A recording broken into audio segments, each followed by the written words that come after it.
ಬೀದರ್ ಜಿಲ್ಲೆಯ ಬ್ರಿಮ್ಸ್ ಆಸ್ಪತ್ರೆಯಲ್ಲಿ ಸಲೈನ್ ಅಡ್ಡ ಪರಿಣಾಮ 7 ಮಕ್ಕಳ ಆರೋಗ್ಯದಲ್ಲಿ ದಿಢೀರ್ ಏರುಪೇರು.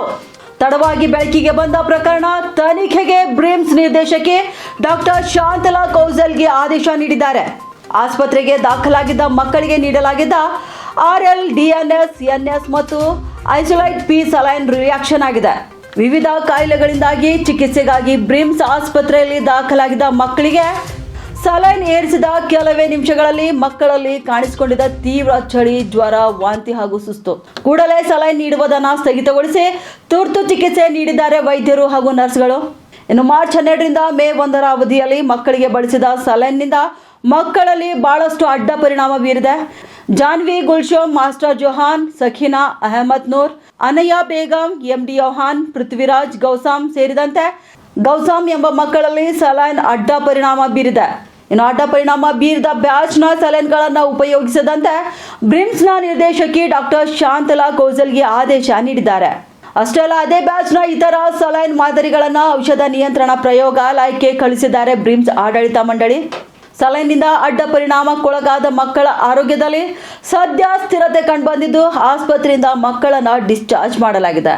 ಮೊನ್ನೆ ಏನು 5 ಮಕ್ಕಳು 6 ಮಕ್ಕಳಿಗೆ ಫ್ಲೂಯಿಡ್ಸ್ ಕೊಟ್ಟ ಮೇಲೆ, ಅದು ಎಸ್ಪೆಷಲಿ ರಿಂಗರ್ ಲ್ಯಾಕ್ಟೇಟು ಮತ್ತು DNS ಕೊಟ್ಟ ನಂತರ ಚೀಸ್ ಥರ ಬಂದಿತ್ತಂತೆ ಕೆಲವೊಂದು ಮಕ್ಕಳಿಗೆ ಸ್ವಲ್ಪ ರ್ಯಾಶ್ ಬಂದಿತ್ತಂತೆ.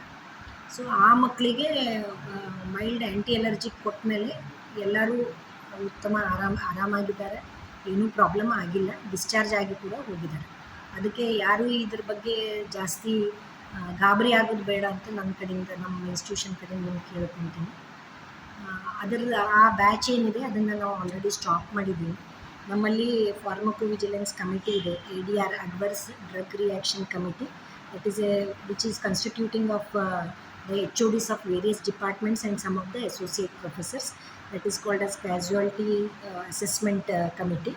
ಈ ಕಮಿಟಿ ಅದನ್ನು ಎಲ್ಲ ಅಸೆಸ್ ಮಾಡಿ ಈಗ ನಾವು ಅದನ್ನು through the VG flow we have sent the report to Ghaziabad. That is a pharmacovigilance committee, Central Pharmacovigilance Committee, ಗಾಜಿಯಾಬಾದ್ಗೆ ಆನ್ಲೈನ್ ರಿಪೋರ್ಟಿಂಗ್ ಕೂಡ ಮಾಡಿದ್ದೀವಿ.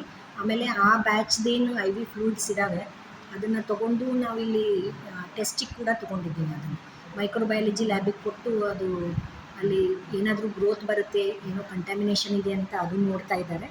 ಮತ್ತು ಡ್ರಗ್ ಕಂಟ್ರೋಲ್ ಇದಕ್ಕೂ ಕಳಿಸ್ಕೊಟ್ಟಿದ್ದೀವಿ. ಸೊ ಅದೇನಾದರೂ ರಿಯಾಕ್ಷನ್ ಏನಾದರೂ ಕಾರಣ ಮೇಡಮ್? ಇದರಿಂದ ಅಂತ ನಾವು ಹೇಳಕ್ಕೆ ಆಗೋದಿಲ್ಲ. ಆ ರಿಪೋರ್ಟ್ ಬರೋವರೆಗೂ ನಾವು ಕಾಯ್ದು ನೋಡಬೇಕಾಗುತ್ತೆ. ಬಟ್ ಯಾವುದಕ್ಕೂ ರಿಸ್ಕ್ ತೊಗೋಬಾರ್ದಂತಂದು ನಾನು ಅದನ್ನು whole batch is stop. We are not using that drug for anyone. That is only IV fluid. ಅದಕ್ಕೆ ಯಾರೂ ಗಾಬರಿ ಆಗೋದು ಬೇಡ. ಅದನ್ನು ಚೇಂಜ್ ಮಾಡಿ ಬೇರೆನೇ ಯೂಸ್ ಮಾಡ್ತೀವಿ ನಾವು. ಆ ಬ್ಯಾಚ್ದನ್ನು ವಾಪಸ್ ಟೆಂಡರ್ ಥ್ರೂ ಏನು ತರಿಸಿದ್ದೀವಿ ಅದನ್ನು ವಾಪಸ್ ಹೋಗುತ್ತೆ ಅದು ಅವರಿಗೆ. ಬಟ್ ಇದ್ರ ಬಗ್ಗೆ ಖಚಿತವಾಗಿ ಹೇಳಬೇಕಂದ್ರೆ ಇದು ADR ಕಮಿಟಿ ಮತ್ತು ಸೆಂಟ್ರಲ್ ವಿಜಿಲೆನ್ಸ್ ಕಮಿಟಿದಿಂದ ರಿಪೋರ್ಟ್ ಬರಬೇಕು. ಮತ್ತು ಇದು ಆಲ್ರೆಡಿ ನಾವು ರಿಪೋರ್ಟ್ ಮಾಡಿದ್ದೀವಿ, ಅಸಿಸ್ಟೆಂಟ್ ಡ್ರಗ್ ಕಂಟ್ರೋಲ್ ಇದಕ್ಕೆ ಆಲ್ರೆಡಿ ರಿಪೋರ್ಟ್ ಕಳಿಸಾಯಿತು. ಸೊ ಇದ್ರ ಮುಂದೆ ಏನಾಗುತ್ತೆ ಅದು ವೇಟ್